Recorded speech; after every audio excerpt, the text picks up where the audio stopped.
Well, we are continuing our breaking news coverage of a possible ceasefire very soon in Israel and Iran after Donald Trump decided that the best way to deal with Iran's nuclear ambitions was with bombs instead of negotiations. At 6:02 p.m. today, Donald Trump announced on social media what he is calling a ceasefire in Iran and Israel. Donald Trump said that the ceasefire has been, quote, has been fully agreed by and between Israel and Iran. Israel has not confirmed a ceasefire agreement. Donald Trump's ceasefire announcement went on to say, I would like to congratulate both countries, Israel and Iran, on having the stamina, courage, and intelligence to end what should be called the 12-day war. God bless Israel. God bless Iran. God bless the Middle East. God bless the United States of America, and God bless the world, exclamation point. In an interview with NBC News' Yamiche Alcindor, Donald Trump said, I think the ceasefire is unlimited. It's going to go forever. And at 8:46 p.m., Iran's foreign minister tweeted, as Iran has repeatedly made clear, Israel launched war on Iran, not the other way around. As of now, there is no agreement on any ceasefire or cessation of military operations. However, provided that the Israeli regime stops its illegal aggression against the Iranian people no later than 4 a.m. Tehran time, we have no intention to continue our response afterwards. The final decision on the cessation of our military operations will be made later. And just a short time ago, Iran's foreign minister tweeted, the military operations of our powerful armed forces to punish Israel for its aggression continued until the very last minute at 4 a.m. Together with all Iranians, I thank our brave armed forces who remain ready to defend our dear country until their last drop of blood and who responded to any attack by the enemy until the very last minute. Donald Trump's eagerness to announce what he said is a permanent end to the war comes after polling shows Donald Trump at the lowest job approval of his presidency, with only 36% support for the United States bombing Iran. During this hour of coverage, we will consider how we got to here with former Ambassador Wendy Sherman, who was Undersecretary of State and a key negotiator in the Obama administration's agreement with Iran, brokered by Secretary of State John Kerry, in which Iran pledged not to develop nuclear weapons, an agreement that was ripped up by Donald Trump in his first term. And we will hear from Iran expert Trita Parsi. We begin our discussion tonight with former Navy pilot, Senator Mark Kelly of Arizona. He's a member of the Armed Services Committee and Intelligence Committee. Senator, thank you very much for joining us tonight. What do you make of the latest state of what might be a ceasefire? We haven't yet heard from Israel, but Iran does seem to be entering a ceasefire. Well, I mean, we're going to have to see what happens here, Lawrence. I mean, this is a complicated and dangerous situation. I think we only made more dangerous by Donald Trump's reckless foreign policy, not just during this administration, but you got to go back to his first term, May of 2018, when he tore up the Iran deal. And doing that that was the genesis of the situation we find ourselves in today with Iran increasing the enrichment to upwards of 60% when they were below 4%. So I think it's important for people to recognize that this is a dangerous situation. We do not want this to escalate. I'm really concerned about the people that Donald Trump has around him. I mean, he has no national security advisor. He's got a director of national intelligence that doesn't show up to all the meetings. And then he has Pete Hegseth. About that, Senator, how do you think that affects the decisions that we're going to be seeing going forward, given the posture of where this is tonight? The advisory group around Donald Trump being, to put it kindly, the least experienced we've ever had in a situation like this. Yeah, I mean, seemingly every new hire seems to be from Fox News. I mean, the Secretary of Defense being no offense, Lawrence, but a guy who spent, I think, 7 years as a Saturday morning Fox News host, who is just fundamentally unqualified for this position, has no business managing the Department of Defense, an unqualified director of national intelligence who often just starts with the answer she wants and then puts together the information to support it. And no national security advisor. I mean, he says Marco Rubio's doing the job, but he's the Secretary of State. And one person cannot do two jobs of that magnitude. So, Lawrence, I'm really concerned about what happened here. The president wasn't authorized to strike against Iran. The U.S. military, I think, deserve a lot of credit. They successfully conducted these strikes. But right now, the problem we have is we do not know what the Iranians are going to do. They could turn this entire program black with no insight by the IAEA and race towards the development of a nuclear weapon. And under the John Kerry negotiated President Obama agreement with Iran, this was being monitored. There was a monitoring system set up to cover exactly what Iran was doing. And Donald Trump threw that away, and that leads to eventually Donald Trump bombing Iran. Yeah, he tore it up. I mean, there was extensive monitoring. There was inspectors that would have access routinely. There were camera systems set up in the facilities. The Iranians brought their enrichment down to below 4%. Now it's back up to 60%. You need about 90% to make a nuclear weapon. They could do that rather quickly. We don't know if they're going to try to do that. But if they race towards the development of a nuclear weapon, that region and the entire world is less safe. And it's all because, Donald Trump tore up a deal that was negotiated during the Obama administration, that he didn't want President Obama to have that success or any other. And because of that, it's not only the 40,000 troops that are in the region, some of which were attacked today. Thankfully, our defensive systems worked. Nobody was injured or killed. But the steps that this president has taken over the last, his first 4 years and now over the last several weeks has clearly, in my view, made every American less safe. To that point of the attack on the American military base today, Donald Trump said that they were warned ahead of time by Iran. If that is true, and there are no injuries, what other concerns do you have about that attack? Well, not about that one. It's just what is next. I mean, if the Iranians don't feel like they can be successful with a ballistic missile attack on a military base in Qatar or Kuwait or Saudi Arabia, maybe their next step is to go back to, their playbook that they often use, which is just terrorism. Terrorism here in the United States or in a country where we have interests and assets. They've done this in the past. They're successful at it. They could also try to shut down the Straits of Hormuz in the Persian Gulf. They've done that to some extent. Previously, they could attack a ship. They could attack a civilian airliner. The Iranians and their proxies are really, really good at this. And I think they're probably going to strike out. I hope that this ceasefire is a real thing. I'm a little bit skeptical based on what the president has said about this, but if it turns out to be a real thing, that's positive. And then we would have to get back to negotiations to try to get us back to 2018, back to where we were during the Obama administration, where they weren't enriching uranium. And there are reports that because Donald Trump tweeted days ago that Tehran should evacuate, that the Iranian government had plenty of time to move nuclear material out of the line of fire and may have done so. We have this reporting from the New York Times a day after President Trump declared that Iran's nuclear program had been completely and totally obliterated by American bunker-busting bombs and a barrage of missiles.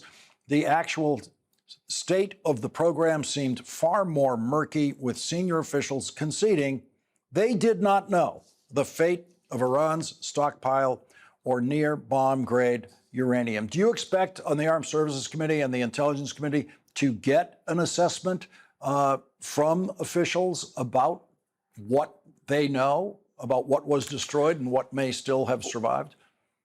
Well, I expect to get an assessment, but I also expect that the information they give us, the answer is going to be that they just don't know where it is.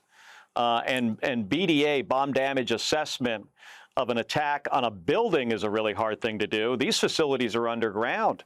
I'm not sure we're going to have a good idea of what was damaged for weeks, or maybe in some cases ever.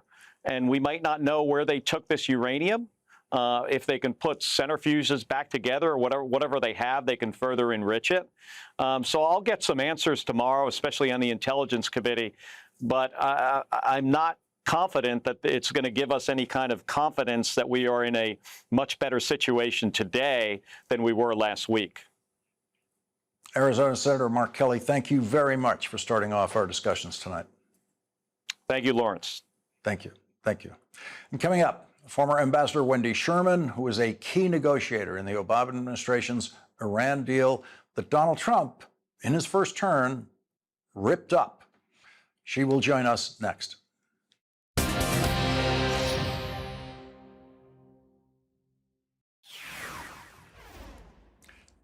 The breaking news of this hour is that Iran State Television has just announced a ceasefire. Joining us now is Ambassador Wendy Sherman, former U.S. Deputy Secretary of State. She was the lead negotiator on the team that finalized the Iran deal with Secretary of State John Kerry in the Obama administration. Ambassador Sherman, thank you very much for joining us. And we just did get the breaking news that Iran State Television has announced a ceasefire. We still have nothing on a ceasefire from Israel. What do you make of the Iran State Television announcement? Well, look, a ceasefire is a good thing. We need the killing to stop.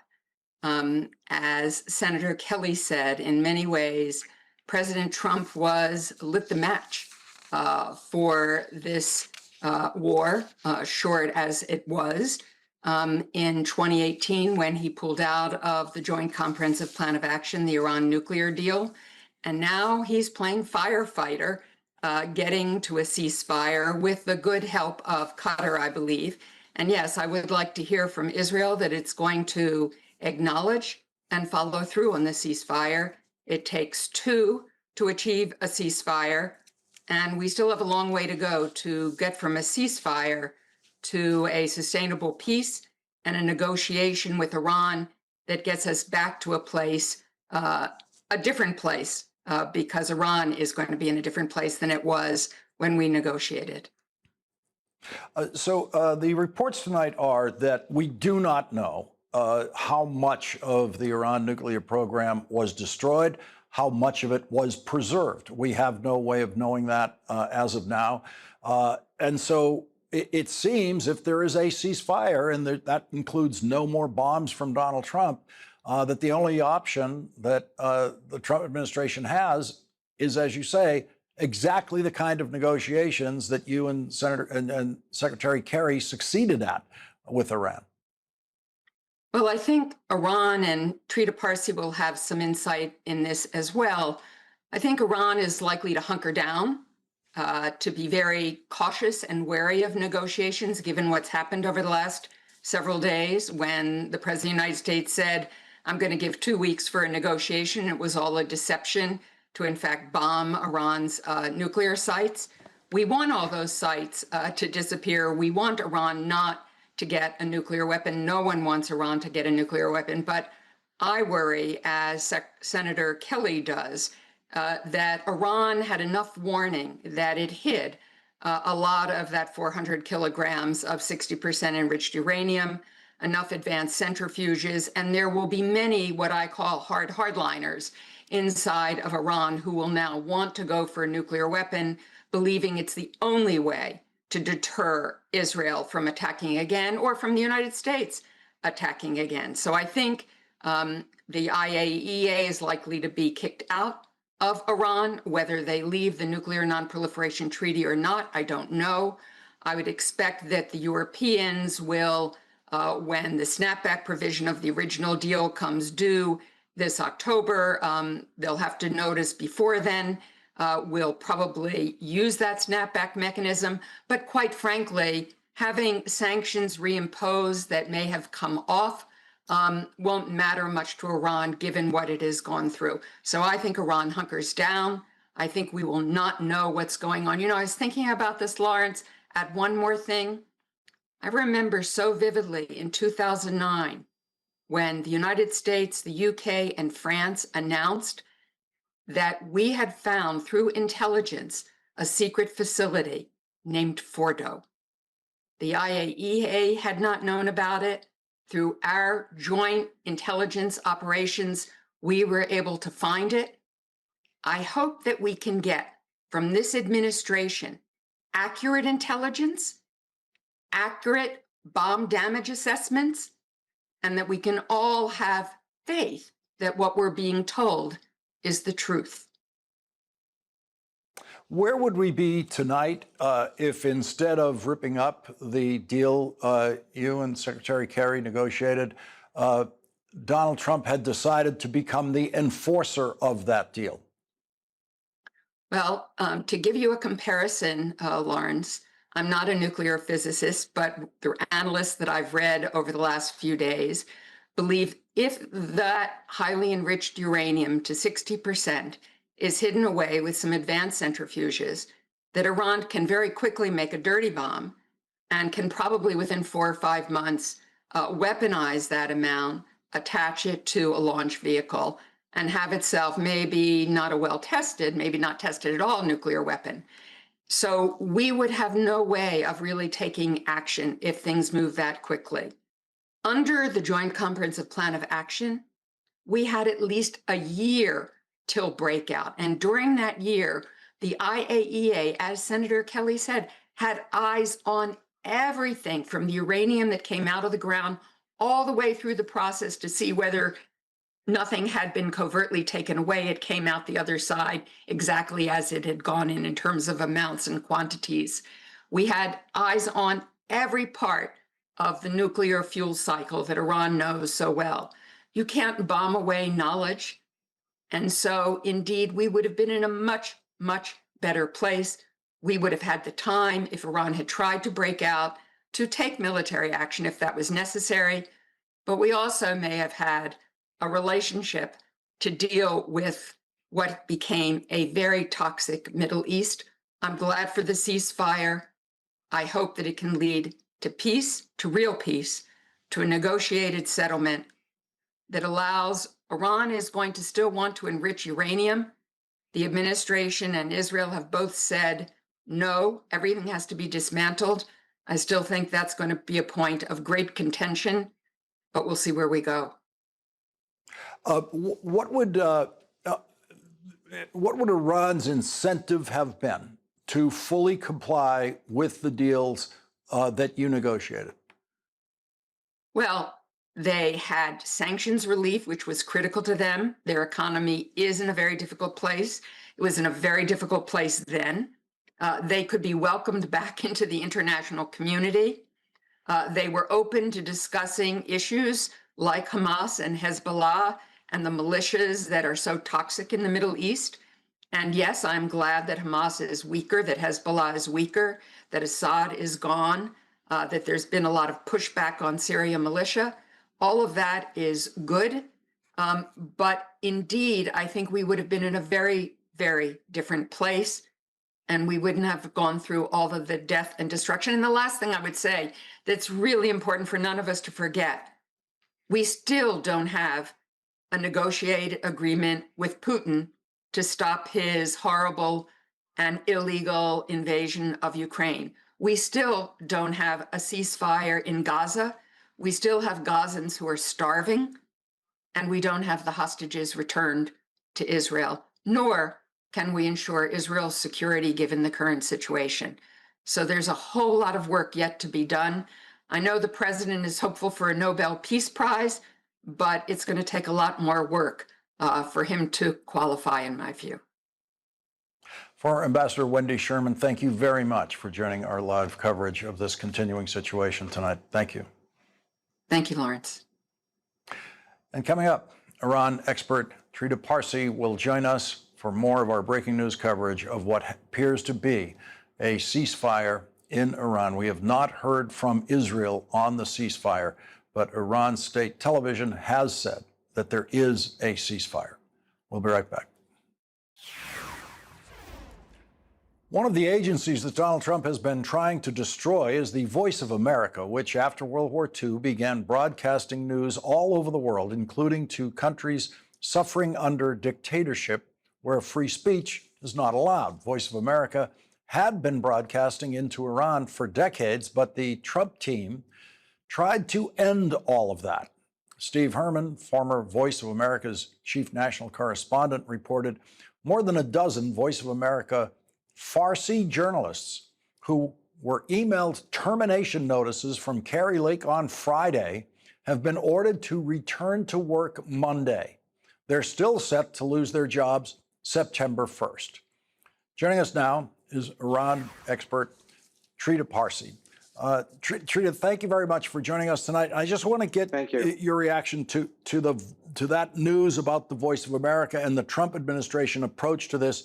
On Friday, they're trying to get rid of the people who can speak the language literally to people in Iran.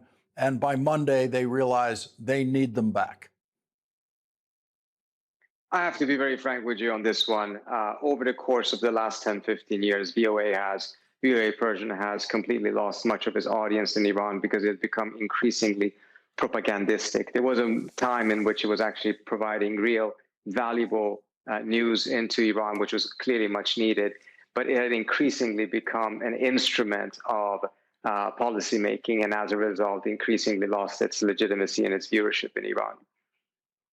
So how can the United States or any other outside country communicate with the people of Iran? Is there a way to get through, especially in a situation like this where they have more reason than ever to doubt their own leadership? It is obviously extremely difficult, and we saw what the Iranians did, of course, during this war, in which they cut off internet up to 95% because of the manner in which the Israelis had managed to penetrate their communication system, and then as a result, they had to just shut down everything. At the same time, I do have to say, we're in a situation in which the people of Iran, they may be not getting news from their government, but it's not as if much of the reporting coming out of the West has not been filled with a tremendous amount of untruths, exaggerations. They just turned into some channels that's just been celebrating as if the single statement of Trump saying that this was a splendid attack on Fordo was the final word that we needed to hear about this. No conversation as to whether it really was destroyed, whether the stockpile actually had been reached or not. So I have fear to say that, under these circumstances, truth is the first victim of war from all sides, not just from one. What do you make of the Iranian state television announcement tonight of a ceasefire?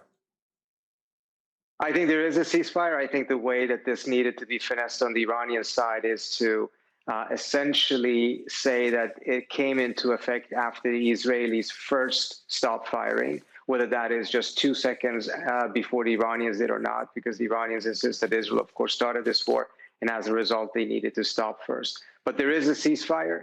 Now, whether that would lead to a more stable end to the war remains to be seen. I think the Israelis are very unhappy about this. They fought more than 20 years to get the United States into war with Iran. They managed to reach that point because of Trump's decision. I don't think they had envisioned that it would end this quickly, and they would like this to continue for some time and go after as much of Iran's military and nuclear infrastructure as possible.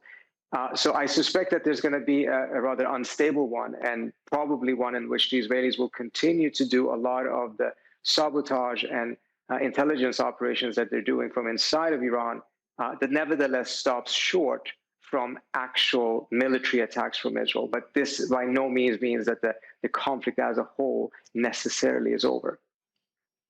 What does this mean to the Iranian government?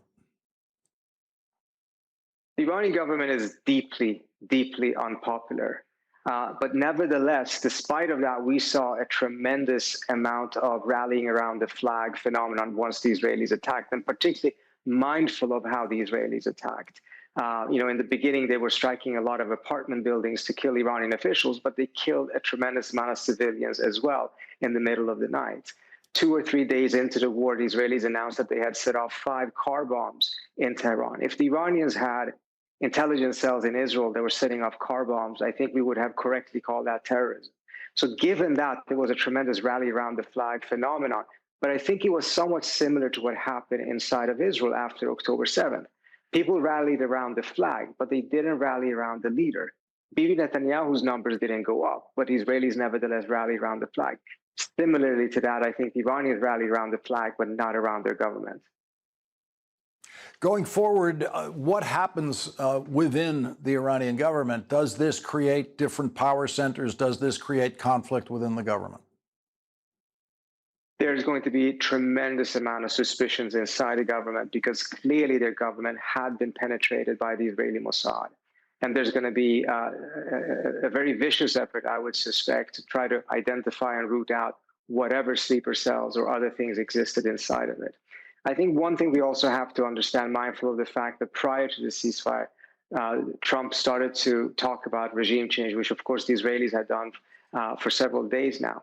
Under circumstances like this, circumstances of war, it is not likely that the regime would collapse and be replaced by peaceful protesters and pro-democracy activists. It's far more likely that it would be replaced, if it collapsed, by other elements from within the same regime, but elements that are far more aggressive than the current leadership is right now. That is the most likely outcome if the regime were to collapse under circumstances of war. It would be very different if it were to collapse under circumstances of peace. Trita Parsi, thank you very much for joining us tonight. Thank you so much. Thank you. And coming up, retired Lieutenant General Mark Hertling joins us for more of our breaking news coverage. The breaking news of this hour is that minutes ago, Iran state television announced a ceasefire after earlier today, Iranian missiles struck an American air base in Qatar in retaliation for a United States bombing of Iran's nuclear facilities. Iran targeted the largest U.S. military base in the Middle East with 10,000 troops stationed there. Iran gave Qatar and the Trump administration advance notice of that attack. No casualties were reported. Joining us now is retired Lieutenant General Mark Hertling, former commander of the United States Army in Europe. General Hertling, first of all, I want to go to this attack on the American military base today and the warning ahead of time. How did you interpret all of that? It was expected, truthfully, Lawrence. It was, the military breaks down their potential targets as being most likely and most dangerous. This was a most likely target, I think, for the Iranians because Al Udeid, I've been there multiple times before. It is the forward headquarters of Central Command. It's the closest area to southern Iran. And it is a place where President Trump was just a few weeks ago talking to the troops and giving them a pep talk about how America was going to defeat all of its enemies. So it was very symbolic in my view. There's about 10,000 U.S. forces there, thousands of civilians that work for them, both Qataris and U.S. citizens. So I would have thought that that probably would have been a most likely target. The most dangerous targets, Iran didn't want to strike those. I think they were looking to control the escalation that they were seeing from both the Israelis and the United States. And this was probably the right kind of target because they knew that the rockets would be intercepted. And of course, now we also have reports, unconfirmed, that they also told both the Qatari government as well as President Trump what they were going to do to make one last ditch effort for domestic consumption within Iran. When you're the commander of a base like that has received the notice that the attack is coming, what do you do? Well, you get people out of there if you can, and that's what mostly happened at Qatar, although they couldn't certainly unask the entire area, as we say in the military. they still had people inside the headquarters. But they also put the defensive systems on high alert. The air defense systems, they have multiple types. So they're looking for these kinds of rockets. They know exactly what kind of rockets Iran, from their vast arsenals of different types, would more than likely send at Al Udeid. So they know what to do, how to strike it down, and how to put people on alert to counter multiple rockets. Now, you see from these pictures that you're showing right now, it looks like a swarm of incoming missiles. But the fact of the matter is those can be handled by some of the air defense systems that we have at various bases in the Gulf. But it's still a very dangerous situation, because even if you do hit one of the incoming missiles, you're certainly going to have debris from it that can cause dangerous situations for the people on the ground. We have no confirmation as of this minute in this hour of Israel agreeing to a ceasefire. But assuming a ceasefire is underway or will be underway, how do you police that? Well, I was thinking about that earlier as I listened to your two great guests, Senator Kelly and certainly Ambassador Sherman, who I know both of them well from interactions we had when I was still in uniform. They set it right on the mark in terms of what they were proclaiming. The issue is going to be, first of all, will the ceasefire hold? Will it become a cessation of hostilities? Will it eventually turn into a peace treaty? No one knows that. Many people are skeptical. I'm not going to go out on a limb and say whether they will or whether they won't, but you're talking about two nations that have extreme animosity toward each other. One calling the other, the evilest empire in the world, and Iran calling Israel a place that they want to destroy, and it's in their constitutional charter. So when you get to a point of a ceasefire, and then the negotiations in that ceasefire, which will start soon, I would assume, you're talking about what are both sides going to ask for. I would think the Iranians will ask for no intrusions or no inspections. They will also ask for cessations of the sanctions that have been on them for so long that's destroying their country. And Israel will probably go toward more of a Versailles type treaty. And what I mean by that is they will demand much to ensure that Iran doesn't rise up again. And we all know what happened during the Versailles Treaty of World War I and how it created the Wehrmacht of World War II. For the U.S., we're going to probably be helping negotiate that ceasefire, but I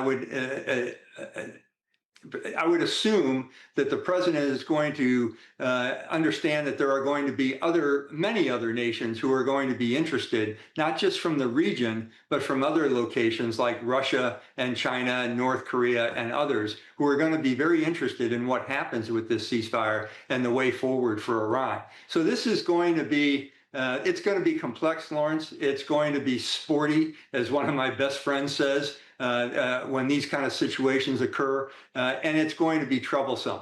If a ceasefire holds, I'm skeptical that it will. We've already seen both sides violate ceasefire agreements in various conflicts. What you also have to consider is, even though Iran has been mutilated in terms of their military, their air force is destroyed, most of their missile launchers are bad, we don't know what's happened to their nuclear weapons, but they are in very bad shape as a military, compounding what they've experienced for the last decade or so with the sanctions. Israel, though, is also in bad shape. They have been fighting a war for 2 years. They have jets that have been flying constantly against Iran for the last 2 weeks. They've had refuelers over a very long territory, and they only have 6 of those that are they've all been decremented. And so Israel, I'm sure, is happy for a ceasefire as well. But it's going to be the negotiations that are the most important point of all this. Lieutenant General Mark Hertling, thank you very much for joining us tonight. Thank you, Lawrence. That is tonight's last word.